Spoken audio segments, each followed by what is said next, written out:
Hey everybody, welcome back to my channel. In today's video, Grammy is going to be showing us a family favorite. This one is for dal and roti.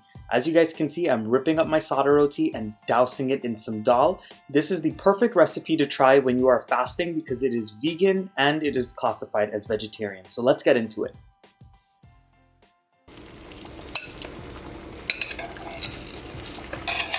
We're going to start by making the dal first. So in a pot, we've added in some water, and once that water comes up to a boil, you're going to go in with your washed split peas. Now Grammy also likes to add in some washed urad dal or urdi dal into her dal mixture, just because she likes the texture and the taste that it gives. But that part is totally optional. All you need to use is your washed split pea. As soon as you put the dal into the pot, you're going to notice that some foam starts to come to the top. Now depending on how well you washed your dal, depends on how much foam you're going to get. So we just like to skim it off because those are technically impurities that you get when the dal is packaged. So you just want to scoop them off. Some people don't, but Grammy always scoops it off. I have garlic, some onions, some scallion peppers, which I'm adding to the dal. And the onion is optional if you don't want to add it, right? Yes, optional, what you want to put. Yeah. So a lot of people say that adding an onion into the dal makes it spoil. Is that true or not really? Well, I don't leave it. You could. It's only if you leave the dal out, right? Yes. Yeah. So only if you leave the dal out. I never in the spoil bowl. with me. Yeah. Once you put it in the fridge, it's fine. I'm adding some turmeric. Or dye. Oh, and Grammy's also gonna go in with a little bit of salt now. Salt. And you gotta add in the salt now to have the dal boil properly, right? Then we'll add some oil in. And the oil just helps it not to boil over as it's cooking as well. That's about it, and we leave it to boil. So what, does take about maybe 25-30 minutes to boil? But I leave it. Yeah. You can leave it longer. If you have time, just keep letting it boil until all the peas are fully cooked. And as usual, I'll leave all of the ingredients and the measurements in the description box below this video. So this way you can find them down there when you're ready to make this recipe. I'm going to make some sada roti now. Yeah, so we're just going to make a couple of sada rotis today. Grammy's going to show you guys her method for making it. And as usual, the ingredients and the measurements will be in the description box down below. So just check down there when you're getting ready to make this. And of course, Grammy averages everything, but I'll leave the measurements and ingredients down below. She's just going in with some baking powder at this point. Putting a pinch of salt to it. And the good thing about sada roti is that you do not need any oil in it. It's a little bit healthier than regular roti, I think. So if that's what you're looking for, then this is the roti for you. And when you mix it, do you need warm water or hot water? Or medium. So like lukewarm water? Yeah. So you're just going to keep on adding in water until you get a stiff type of dough, right? You don't want it too soft. Not too soft. And with sada roti, you need a lot of baking powder because if you don't add in enough baking powder, it doesn't really swell and it doesn't get nice and fluffy on the inside. So once you get it mixed up like this, how long are you going to let it rest before you cook it? You can leave it for half an hour. But you need to let it rest a little bit. Yes. Yeah, if you don't let it rest, then it never swells on the stove. No. And another thing, if you wanted to prep this the night before, ball them off and put them in your fridge in an airtight container, you could do that as well, right? Yes. So Grammy's just going to let this sit now, cover it with a damp paper towel, and we'll come back and show you guys what it looks like when we cook it. It's done now.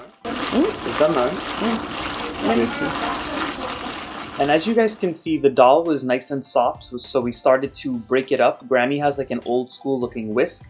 If you wanted to, you could use your dal gutney or that big wooden stick they'd use to swizzle the dal. And some people even go the modern way and use an immersion blender. And off to the side here, we have our mixture to chunkay our dal. So we have some garlic that's thinly sliced, some finely chopped onion, as well as some cumin or geera seeds that are just sizzling away in a little bit of oil. And as soon as those get nice and dark brown, we're going to add it into our dal.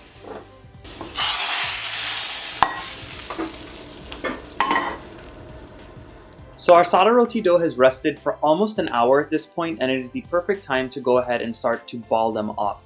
So basically what we did is we split it up into even sized balls. You can make as much or as little as you want. This recipe gave about 4 sada rotis.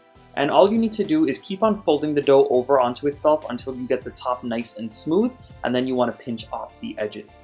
And once you've rolled them all into smooth balls, you're going to start to roll them out so we can cook them. So you want to heat up your pan on about a medium heat, and at this point Grammy's just rolling it out. You want to put some dried flour down on your surface and keep rolling it until you get it to the thickness that you desire.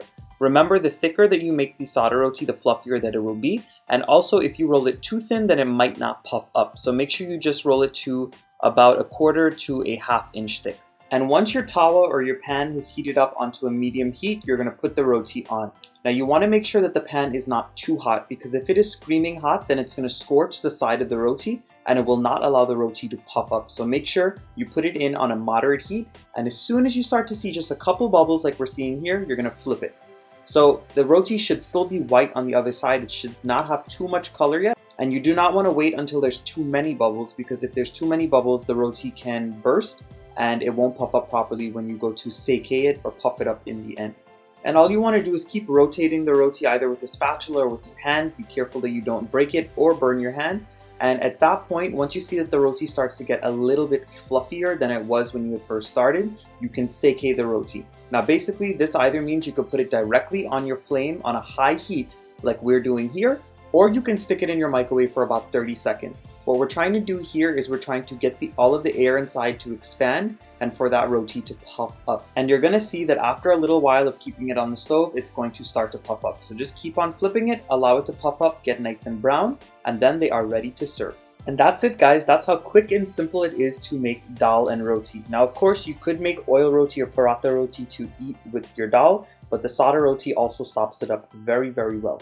So if you enjoyed this recipe, please don't forget to give it a nice big thumbs up. Subscribe to my channel if you are not subscribed yet. Come on over and join the Matthew's Guyanese cooking family, and of course, drop those comments down below. Give a nice big shout out to Grammy for sharing her recipes today, and I'll see you guys again very soon in another one of my awesome recipes. Bye, everyone.